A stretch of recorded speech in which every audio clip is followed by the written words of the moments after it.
يا صباح الفل والياسمين عليكم يا حبايب قلبي في كل مكان. اللهم صل وسلم وبارك على سيدنا محمد وعلى اله وصحبه اجمعين. عاملين ايه؟ يا رب تكونوا بخير. ايه رايكم بقى في ايه؟ في غلو اسعار الاكل والعلف، وكمان غلو البيض والكلام ده. عارفين البيضه بكام في الدكان او في السوبر ماركت؟ اكيد عارفين. البيضه ب4 جنيه يا جماعه، البيضه ب4 جنيه. عارفين يعني ايه البيضه ب4 جنيه؟ حاجه افتراء وحاجه حرام، والله العظيم حرام. المهم، عايزين ايه احنا؟ عايزين نوفر، عايزين نمشي امورنا، عايزين نعمل اي حاجة لحد ربنا ما يطلعنا من المحنة اللي احنا فيها دي. عندي كام فرخة بلدي مربياهم عشان يبودوا لي زي دولت كده، والعلف غالي والاكل بره غالي. تمام. طيب اشتري البيضة ب4 جنيه من الدكان، ولا اشتري علف بالشيء الفلاني وبرضه هيكلفني نفس النظام؟ ولا ده ولا ده. عندك كام فرخة هيبيضهم؟ انا بعمل ايه يا جماعة؟ انا كلنا في المطبخ بيفيض مننا اكل. النهارده بيفيض مننا شويه رز، شويه طبيخ، شويه سلطه. كل الكلام ده ما ترموهوش، كل الكلام ده حوشيه. وقلت لكم في الفيديو اللي قبل ده بحطه في جردل كده وباخده وانا نازله عند البط، وبلخبطه لهم على السرسه والكلام ده. طيب الفراخ ملهاش نايب في الكلام ده؟ لها، وهقول لكم ايه نايبها. تعالوا اوريكم. بصوا، دي عباره عن اكياس. عندي الاكياس دي فيها ايه؟ الاكياس دي متعبيه رز اهي، واكل من اللي بيفيض منه في المطبخ. انت مثلا بيبقى فايض منك شويه رز في الحله او قعر حله او الكلام ده، ماشي؟ مش عايزاكي تفضيهم في الجردل على طول كده، ويعني اول لما تحكوهم من الحله كده ما تحطهمش في الجردل. هقول لك ليه. حط عليهم شويه ميه، شويه ميه في الحله، بيتيهم للصبح. لو هم شويه قد كده هتلاقوهم مالوا الحله. لو هو طبق هتلاقيه بقى 3 اطباق. ليه بقى؟ الرز ده بيزيد. الرز ده لما بتحط عليه شويه ميه، اي رز، اي نوع من انواع الرز الطيب، لو هو مثلا معلقتين 2 وحطيت عليهم شويه ميه وبيتيهم في الحله كده للصبح، او فضيتيهم في جردل زي ده وحطيت عليهم شويه ميه وغطيتي عليه وبيتهم على الصبح، بسم الله ما شاء الله، هتلاقي الطبق بقى 3. هتلاقي كبشه زي ديت كده بقت ما شاء الله كتير. ليه بقى؟ بيزيد. الرز بيزيد وينفش. تمام. طيب خدي قعر الحله بتاعك كده، حطيه في جردل وبيتيه. ايه، كان عندك عزومه وفايد منك اكل كتير، إيه عملت اكل وجاه على اكل عندك وفايد منك كتير، وطبعا الاكل كتير مش هينفع تحطيه للفراخ كلها في يوم واحد. حطيه في كيس زي ما قلت لك، بوشيه وفضيه وحطيه في كيس زي ده واربطيه وحطيه في الفريزر. في الفريزر هحط اكل الفراخ في الفريزر؟ ايوه يا ستي، حط اكل الفراخ في الفريزر. انت شايفه الغلا بره عامل ازاي، وشايفه اسعار العلف واسعار البيض والدنيا بايظه بره. تمام. صرفي نفسك ودبري نفسك. حطيه في الفريزر، وكل يوم طلعي لهم كيسه، يعني طلعي لهم كيسه. ده كان في الفريزر اهو، طلعته من الصبح اهو.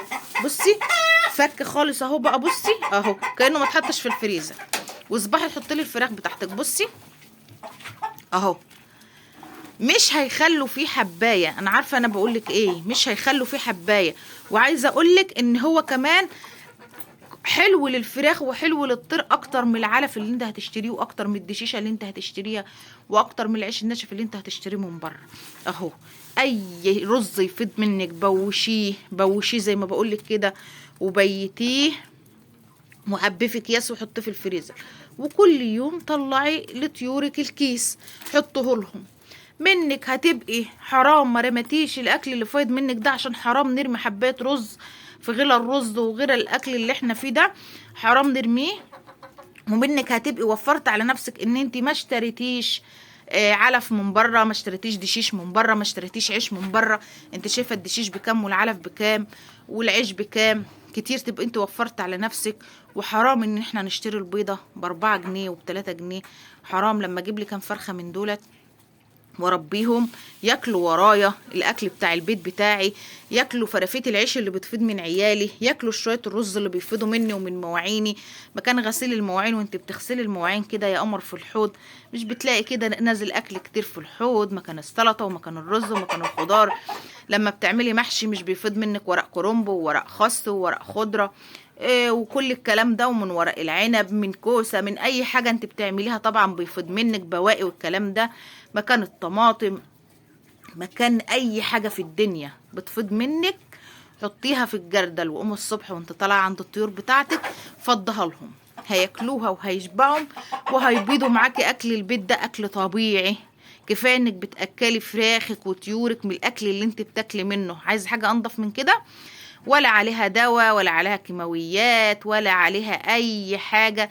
فراخك وطيرك بياكل اكل نظيف زي الفل، وبتبقي ضامنه انك لو ذبحتي فرخه زي دي بتذبحيها ولا في ادويه ولا في اي كلام من ده. ما شاء الله اللي انت بتاكلي منه فراخك بتاكل منه. لو بضولك بطين او 3 بيضات كل يوم احمدي ربنا عليهم. من ناحيه هتبقي انت اصلا موكله الفراخ دي اكل فايض منك، ما اشتريتيش ولا كلفتي نفسك. ومن ناحيه تانية 3 بيضات ب10 جنيه. لو الفراخ دي اديتك 3 بيضات كل يوم بال10 جنيه، ايه هيبقى في الشهر ب300 جنيه. حلو قوي، بدل ما تشتري ب300 جنيه بيض في الشهر، لا خديهم من فراخك والاكل ببلاش قدامك اهوت. بصوا وبياكلوه مبسوطين بيه ومش هيخلوا فيه حاجه خالص.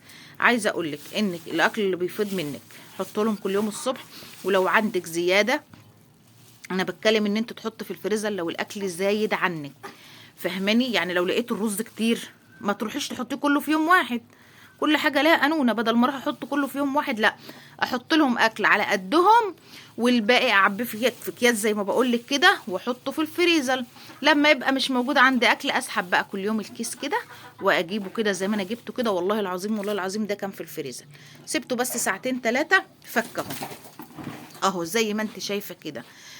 عايزاك يا ست البيت يا شاطرة يا مصرية يا جميلة توفري وتدبري عشان خاطر ربنا يسترها كده ونعرف نعيش ونعرف نصرف على عيالنا ونشوف هنطلع من الأزمة دي ولا هنعمل ايه. وزي ما قلتلك يا حبيبة قلبي في كل فيديوهاتي أنا ما بعملش حاجة، ما بوريكيش حاجة أنا ما بعملهاش أو ما بوريكيش حاجة أنا ما بستعملهاش.